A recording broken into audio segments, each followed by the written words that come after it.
विकास असेल, तुमच्या ज्या कुठल्या अडचणी असतील त्या सर्व सोडण्याची जबाबदारी ही पवार साहेबांची, ताईंची आणि आमच्या सगळ्यांची, असा शब्द या ठिकाणी आपल्या सर्वांना देतो.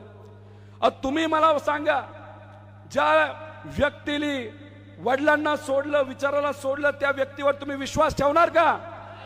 जो व्यक्ती फक्त स्वार्थाचा विचार करतो त्या व्यक्तीवर विश्वास ठेवणार का?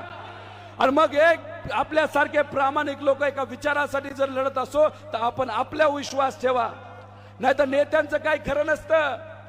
अहो काय नेते काय करतात तुम्ही बघा. देवेंद्र फडणवीस साहेबांनी आपले अजितदादा एकमेकाच्या विरोधात काय नाही ते बोलले, आणि या मतदारसंघामध्ये स्टार प्रचारक म्हणून बीजेपी कडनं कोण येतंय? तेच जे अजितदादांच्या विरोधात त्या ठिकाणी बोलत होते. मी अजितदादांना इथं बोलतो, मी अजितदादांना इथून आव्हान करतो, दादा तुमच्या जर धाडस असेल तर तुमच्या प्रचारासाठी भाजपचे एका माजी खासदाराला बोलवा. काय नाव त्यांचं? किरीट सोमय्याला तुमच्या प्रचारासाठी या बारामती लोकसभा मतदारसंघामध्ये तुम्ही बोलून दाखवा.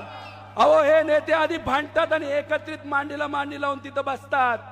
पवार साहेबांनी गेल्या 60 वर्षामध्ये विचारांनी तुम्हाला सोडलंय का? मग एक प्रामाणिक नेता अख्ख्या दिल्लीला जर गुडघ्यावर आणत असेल तर त्याच्याबरोबर राहण्याची जबाबदारी आपल्या सगळ्यांची आहे का नाही?